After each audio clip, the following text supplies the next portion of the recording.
In our lesson today, we're going to be working in Illustrator, creating a project that focuses on line, shape, and form using a value, color.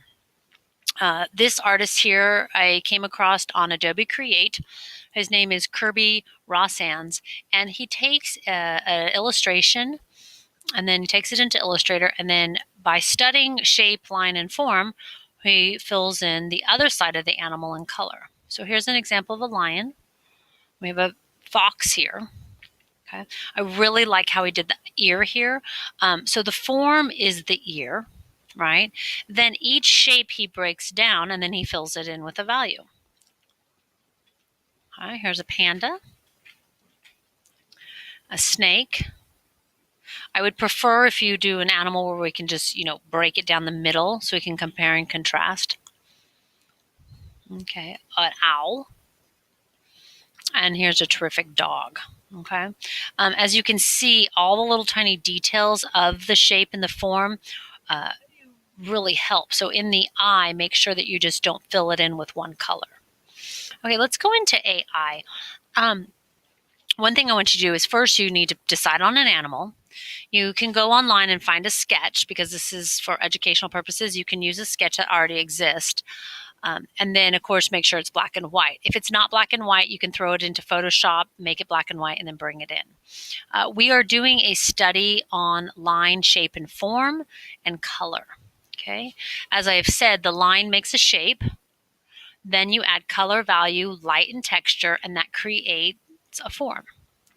So when you're starting this assignment, this is some of the critical thinking questions I want you to ask yourself. Identify the form. Ask yourself, what is the value of the form? And then what is the shape? And then you can work backwards. So I have here a dog.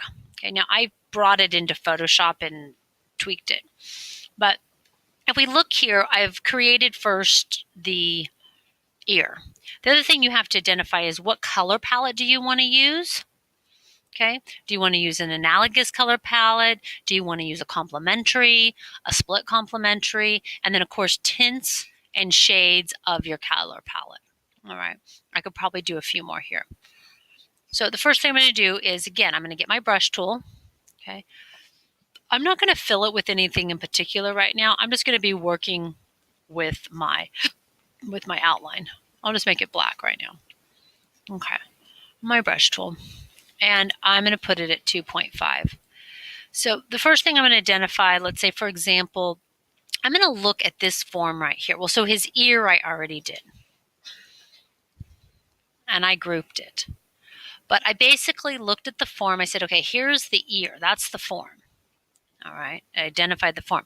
Within it, there's 1, 2, 3, 4, 5 sections. Okay, 5 shapes. And so I came in, I go, okay, now what's the value of these shapes? Okay, we have a light, medium, on a value scale. We have like a 1, 2, that's a 4, 5, maybe a 3, 4, and darker. Okay. And I grouped it all together, so that makes its ear. Okay, so I'm going to get my brush tool here. Now, the shape that I'm going to identify here is his kind of brow coming off of his eye. Okay. Now, what I'd like to do first is I'm actually going to fill in this whole section. I'm going to work from in layers, like in Photoshop. I'm going to work from background and then forward. So I'm going to come down here. And again, I want you to have fun with this. So it doesn't have to be anything in particular.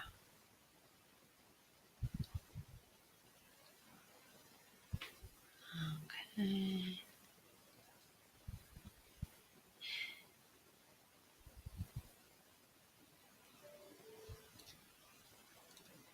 Okay, so I'm going to select it.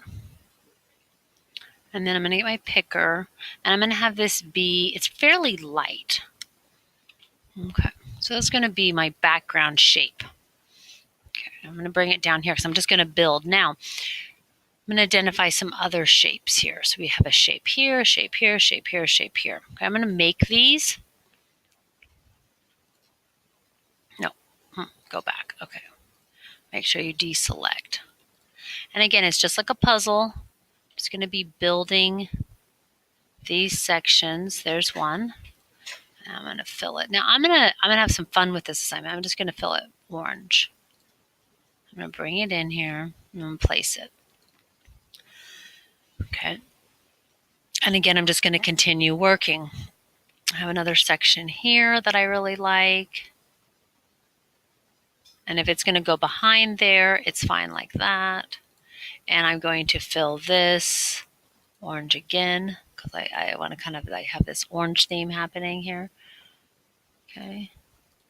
Now there's a little light section right here. So I'm going to zoom in and I'm going to make this form as well. It's kind of come in here and go shh. And that's going to be super light orange. And no. And I'm going to throw that on top of that. And again, the cool thing with Illustrator is I can make it a little bit littler. As you're working, this is not like a pop art assignment, although it's very similar. I want you to just experiment, try different forms, try different tints and shades, and then continue to build and add. And then once you have everything together, you can group it. Okay. I'm going to drag this in and put it right here. Okay. Now, I might go, oh, you know what? I need to make it a little bit bigger. And then maybe I go, oh, you know what? I want to send it back. So I'm going to bring this forward, arrange, bring to front. Now, if you notice you have gaps and different parts missing, you can always come in and readjust your lines. So I can say ungroup. And that's the beautiful thing about Illustrator. If you get your direct select, you can come in and say, okay, you know what? I need this path to be up here, that here, just to fill in that space. Okay. Or you might say, you know what? I really want this piece down a little lower, and I'm just going to make it a little smaller. And you can use your arrows to adjust. All right, so have a blast on studying your form and your line and your shape and adding all your pieces together.